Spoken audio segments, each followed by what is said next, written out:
City life style ఇదో స్వర్గసీమ. నిద్రపోని నగరంలో అర్ధరాత్రి దాటిన అంతులేని వినోదం, ఉల్లాసం. పూర్తి వివరాలకు చదవండి రేపటి సాక్షి హైదరాబాద్ ఎడిషన్.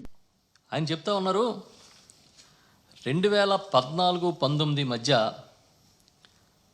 చాలా అద్భుతాలు ఆయన చేసినట్టుగా, ఆర్థిక వ్యవస్థని చాలా గాడిలో పెట్టినట్టుగా, 2019-24 మధ్య దీన్ని ఏదో నాశనం చేసినట్టుగా చెప్తూ ఉన్నారు. సో ముందు ఒక విషయాన్ని మాట్లాడదాం. మన విభజన చట్టం ప్రకారం రిసోర్స్ గ్యాప్ ఫండింగ్ అనేది కేంద్ర ప్రభుత్వం చేయాలి. మనకి అలా చేయాల్సి వచ్చినప్పుడు అప్పుడున్న లెక్కల ప్రకారం 17,000 కోట్ల రూపాయలు మన ఆంధ్రప్రదేశ్కి రావాల్సి ఉంది. అప్పట్లో ప్రత్యేక ప్యాకేజీలని పండగ చేసుకుంటున్న రోజుల్లో చంద్రబాబు నాయుడు గారు 5 ఏళ్ల కాలంలో ఆయన తీసుకొచ్చిన రిసోర్స్ గ్యాప్ ఫండింగ్ 3,900 కోట్లు. ఆ తర్వాత ఇంకా మనం రాబట్టలేము, మన వల్ల కాదని చెప్పి అసలు ఆ అంశాన్నే కనునింటిగా వదిలేసి పక్కన పెట్టేశారు.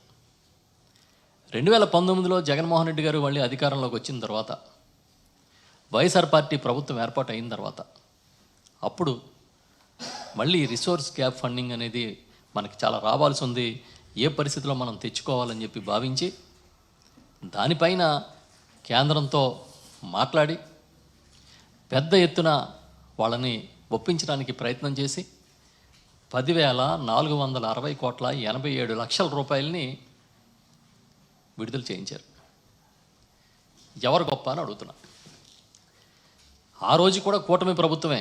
2014లో కూడా Telugu Desam party, BJP party, Janasena party 3 పార్టీలు కలిపి ఎన్నికల్లో పోటీ చేసినాయి. జనసేన అభ్యర్థులను పెట్టకుండా మద్దతు ఇచ్చారు. బీజేపీ కేంద్ర ప్రభుత్వంలో వేల మంత్రులు ఉన్నారు, వాళ్ళ మంత్రులు ఆ రాష్ట్ర ప్రభుత్వంలో ఉన్నారు, కలిసి పరిపాలన చేశారు. అలాంటి సమయంలో కూడా నువ్వు 3,900 కోట్ల రూపాయలు మాత్రమే ఈ రాష్ట్రానికి సాధించేవు అనేది రికార్డులు చెప్తూ ఉన్నాయి. అదే జగన్మోహన్ రెడ్డి గారు సుమారుగా 10,500 కోట్ల రూపాయలు సాధించారంటే ఎవరు బాగా పనిచేసినట్టు, ఎవరు ఈ రాష్ట్ర ప్రయోజనాల కోసం గట్టిగా నిలబడినట్టు?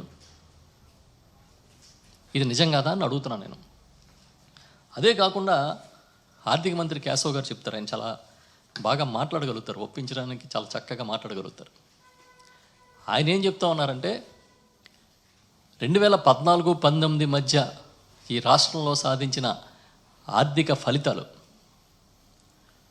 2019-24 మధ్య ప్రభుత్వం సాధించిన ఫలితాలతో పోలిస్తే చాలా వెనకబడి ఉన్నట్టు, వాళ్ళు చాలా విజయాలు నమోదు చేసినట్టుగా ఆయన చెప్తా ఉన్నారు.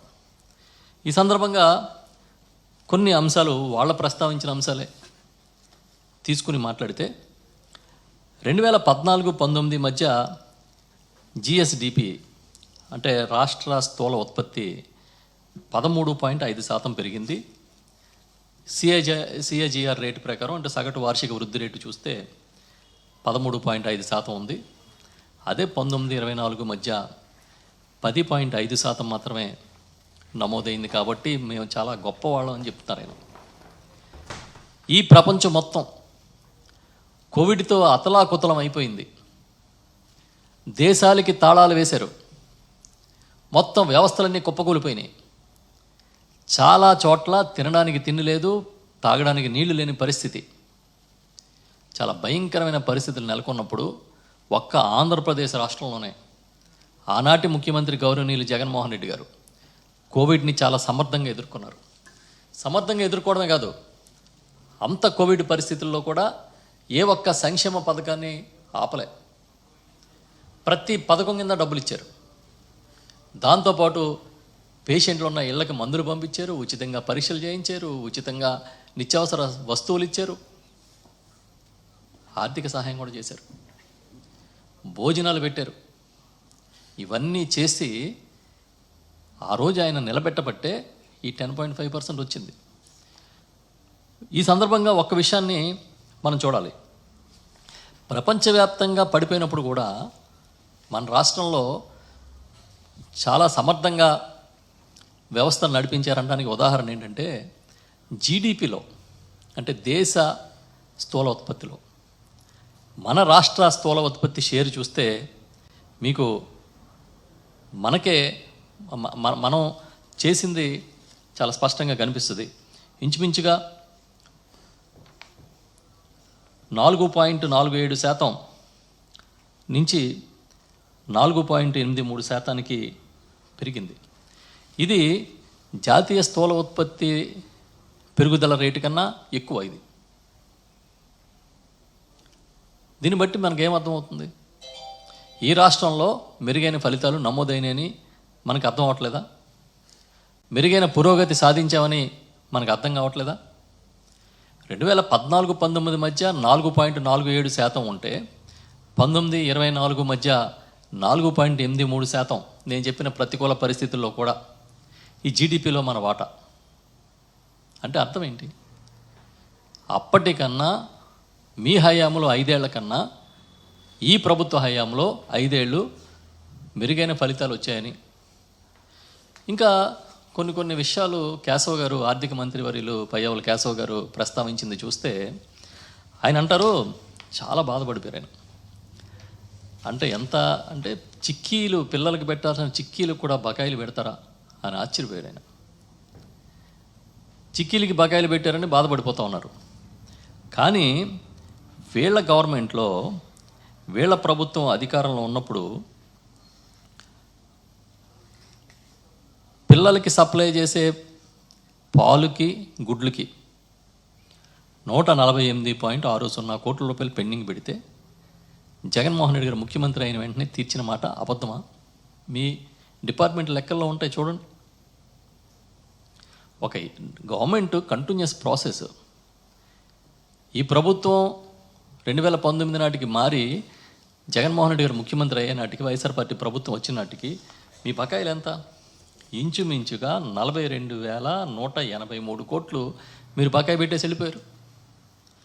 డిస్కమ్లు బకాయిలే 21,541 కోట్లు ఉన్నాయి. ఇవన్నీ ఎవరు తీర్చారు? జగన్ గారు తీర్చలేదా?